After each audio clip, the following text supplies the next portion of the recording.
بسم الله الرحمن الرحيم.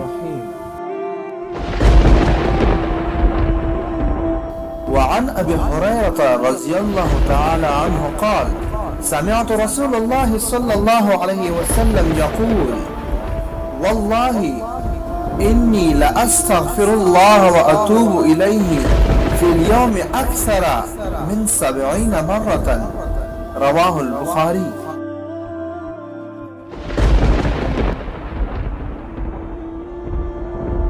ده حضرت ابو هريره رضی الله تعالی عنہ روایت ده، فرمای ما د رسول الله صلی الله علیه وسلم نه اوریدلی دي چې فرمایلی زه په ورځ کې د اویا کرتونه زیات د الله جل شانه نه بخنه غواړم او هغه ته توبه وباسم.